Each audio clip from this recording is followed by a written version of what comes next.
Now, one of the most important prognostic factors in ALL is for sure MRD, and especially becoming MRD negative early in the disease course is very important. We also know that blinatumomab is able to convert MRD positivity in first line into MRD negativity in the majority of patients. So therefore, we asked ourselves the question whether if you add blinatumomab upfront, very early in the treatment course, could result in a higher MRD negativity rate.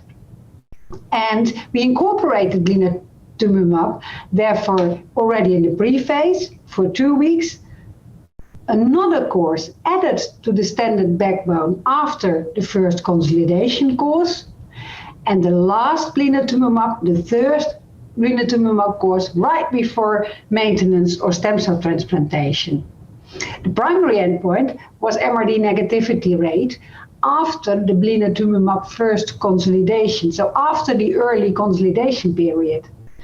And we saw that in 56 out of 71 patients, we could evaluate the primary endpoint. And in these 56 patients, all but one was in CR. And out of these CR patients, more than 90% were MRD negative. And that is very good. Normally, patients, around 50 to 60% of patients experience MRD negativity after the consolidation. So we increased and deepened the response with adding blinatumomab so early in the disease.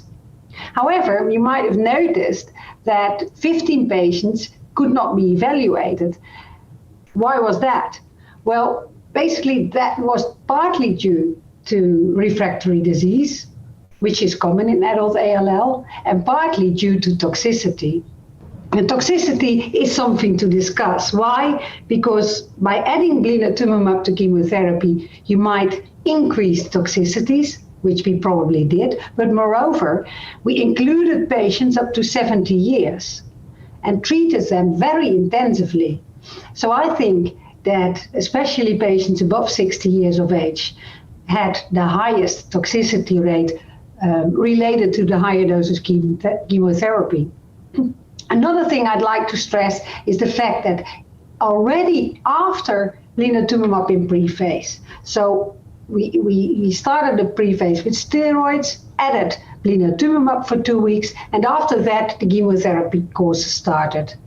And if we look at the CR rate after the prephase, so after 2 weeks of blinatumomab, CR was already reached in 63% of patients, which is really impressive, I think. And moreover, half of these patients was already MRD negative.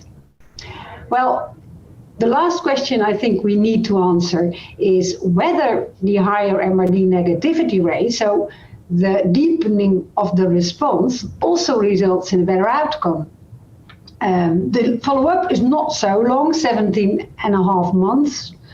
But what we can say is that if we look at the Philadelphia negative patients, all ages, the event-free survival after 2 years is 55%, with a clear distinction for patients under and above 60 years of age. So under 60 years of age have a significantly better outcome than the elderly. And if we look at the subgroup of Philadelphia positive patients, which were included in this trial with addition of a TKI, we saw that the outcome was nearly 90%, and that is impressive with a follow-up of nearly 2 years. And to put that into a little bit of a perspective of the rest of the papers shown at EA, I might draw your attention to the paper from the Dialba trial. The Dialba trial is dasatinib combined with blinatumomab. And Sabina Chiaretti showed an update with a 40 months follow-up, so nearly 4 years. And she showed that the outcome with such a long follow-up is still nearly 75 to 80%. Without chemotherapy in Philadelphia positive ALL. And I think that is really impressive. And also Nicolas Short showed in his presentation an update of the ponatinib blinatumomab trial, also without chemotherapy in Philadelphia positive ALL. And he showed, with a shorter follow-up, around 11 months, but still, that the survival after 1 year was 93%. So really, I think the way forward is adding blinatumomab in first-line treatment in Philadelphia negative with lower dose chemotherapy related to the toxicity we found, and in Philadelphia positive, probably without chemotherapy or only chemotherapy focusing on CNS prevention.